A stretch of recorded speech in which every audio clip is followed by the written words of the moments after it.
Sa matag higayon sa atong paghigmata sa kabuntagon, makonsidera na kini nga usa ka gasa, panalangin ug ikaduhang tsansa. Tsansa nga tarungon ang tanan natong nabuhat nga kasal-anan ug kasaypanan. Tsansa nga subling masaksihan ug masud-ong ang kaanindot ug kaanyag sa kalibutan. Ug laing tsansa usab aron kita mamahimong mas maligdo nga tawo niining hinulam lamang nato nga kinabuhi ibabaw ning kalibutan. Apan unsay imong buhaton kung usa ka adlaw ni ana imong nasayran ug naamguhan nga anaa ka na diay sa tumang kalisod ug diutay na lamang ang imong tsansa nga mabuhi.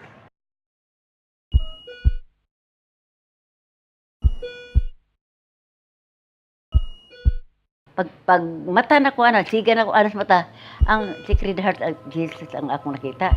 Pero piyong kong balik kay nagoy murag ni ko ba. Nga di ko kabadug hinahinay lang ko hinahinay ko. Nangatog man ang mga nurse. Ya ako man kita na jud ako ang kuan ba. Ya di ba ang kasing ni Sacred Heart of Jesus. Mana na sa kong nahuna nga.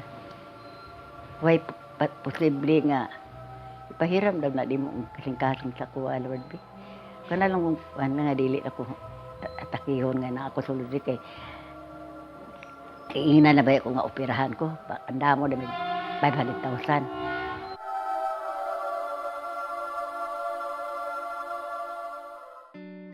Usa ka leader ug active nga Katoliko sa Santo Rosario Parish sa Turil, si Elena Madera, 68 anyos, lumulupyo sa Turil ning syudad sa Davao. Nagtrabaho ko sa Sabungan, pila ka years to, pag undang na ko, 2008, balidahin ko sa simbahan. 37 years ko sa Sabungan, pagka 2008, kipang bayaran, di-up ko sa simbahan. Nagsugod ang tanan, human nagka-problema sila sa lote o gambalay. Diin usab gitukuran sa kapilya nga giserbisyohan ni Nanay Elena, gumikan kay ibaligyan na kini sa tag-iya. Giingnan namo nga tiwasol namo ang pista, November. Pagkahuman sa November, nangita namin ko kay pabungkag naman yun ang kapilya.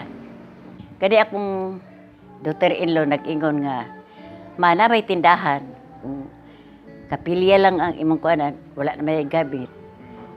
Gamita lang na ninyo para mabutang lang yun ang altar, mapahilol na lang yun. Karon, nalanghit ko sa akong mga anak, naman yun mo again. Sa tantong sila agin sa to, ingon ko sa kong mga sila, binakay Lilia Tamayo nga. Dili, maundang na kong piski, kamo na'y bahala, tanan. Tapos dito, ipahungaw na ko kang maripili to. Tanan-tanan. Pagkaman dito naman ko giatake kay. Magtanaw ko sa mahal ni Birhin, di naman magawa sa kong tingog. Nag-ana naman ko, nag-ana na ko tanan ba, nag-ana. Murag ko na dyan ba tanan niya. Yan na din, maripili sa ko, gimulsuhan ko niya. Pag-iwan, dahil sa hospital kaya ang ipulsuhan ako, dana daw diri.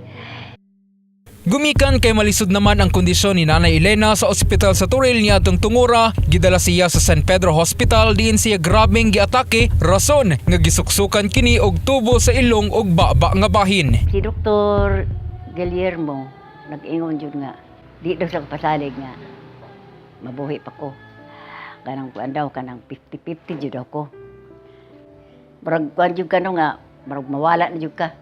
Ngayon ako sa Lord nato nga kung kuhaon manggaling ko nimo, Lord, kanang mangayo dahil ko, mangayo ko daan ng pasaylo sa kong sala. Kay dili yung ko perfecto pagkatao. Yan ako. Pero kung tagaan pa ko nimo chance, maningkamot ko nga magpadayon ko pagpangalaga nimo, maski sa ginagmang paagi gani. Kaya kung mawala ko, wala ko maingon na mahadlok ko, mamatay ko. Ana, wala, nahadlok lang ko nga.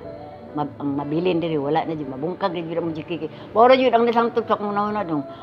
Anong gabi daghan magingon nga kon jud lagi daw San Pedro kanang daghan mga timailhan lagi.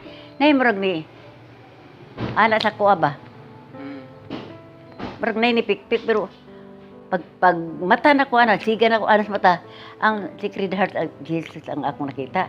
Pero piyong kong balik kay nagoy murag ni ko ba. Nga, di ko, kabadug hinahinay lang ko hinahinay ko.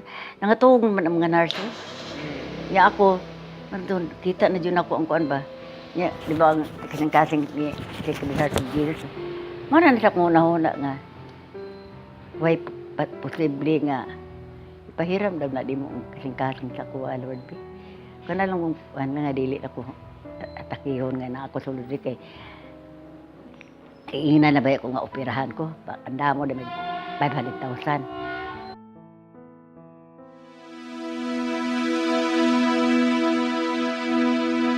Kung lantawon sa tawhanon nga pamaagi, daw imposible na nga maluwas pa siya sa iyang kahimtang niadtong panahona.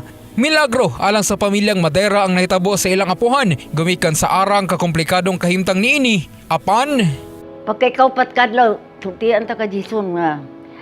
Wala na jud ko hangata. Wala na jud ko magkuan ba kanang mura ba kanang. Mura jud okay na ba? Ni anak ko si Dr. Raoy. Pwede naman ka mo gawas na daw. Kay kuan daw ana. Wala naman itong sakit. Ana ba? Nikatawa ko. Natingala sila nga nung nikatawa ko. Ana, may sila nga. Sila si si Guillermo, Dr. Guillermo. Nangatawa. Tanaw nila akong kung wala pa ko ng hupong. Basta daw nagsalimuang lang daw ko ba, ana. Cause what if your blessings come through raindrops? What if your healing comes through tears? paggawas ni Nanay Elena, wala na kinilain pang gihuna-huna, gawas nga makapangalagad gayud ngadto sa naghatag og bag-o og ikaduhang tsansa kaniya. Pero para sa imuhan nay, unsa siguro yung rason nga nung gipahulam no pagkakuan sa pagkatsa? Siguro, kuan sa Ginoo nga papangitaan dito sa unang lugar, padayon ko sa pagpangalagad, o para mainganyo po na akong mga tao nga, kasagaran ba mga imong madungog yun. Sama naman ang problema, daghang kay problema no. Kung ayaw yun mo pag-iwag problema, ihatag na sa Ginoo kay, ang Ginoo kay balo na yun ana, di ba? Nagdahong balik mabuhi pa ko. So, giinalan yun ako si Lord nga, Lord, di pahulam, kadali mong kasing-kasing sa ako, Lord. Tawag kung wala, maral po kang buwang gani, nakikistorya po sa Ginoo nga, imposible po lagi kayong mahitabo dyan, pero sa iya, wala man ay posible, di ba? Sa Ginoo, wala ay posible nga, ipapansa ito, Kasama ang matag usa ka nato adunay gayoy gikawilihan, gikabalakhan, gikahadlukan. Apan inay nga magpabilanggo kita sa atong gihambin nga tawhanong kahadlok, hagit alang natong mga magtotoo kon mga believers nga gamiton kini silbing inspirasyon aron kita dili mahimulag hinuon mas makapaduol diha sa sabakan sa Ginoo ingon man aron mamuhat kita og maayo alang sa atong isig kaingon. Kung naduna kitay Ginoo nga masangpit ug masandigan sa tanang panahon, wala kitay angay nga kabalakan bisan gamay ni kahadlukan sa matag adlaw nato nga pagkinabuhi. Naisulat diha sa Isaiah chapter 41 verse 10. So do not fear, for I am with you. Do not be dismayed, for I am your God. I will strengthen you and help you. I will uphold you with my righteous hand. Alang sa Oplan Eternal 2018, Radyoman Jason Amisola, Tatak, Aremen.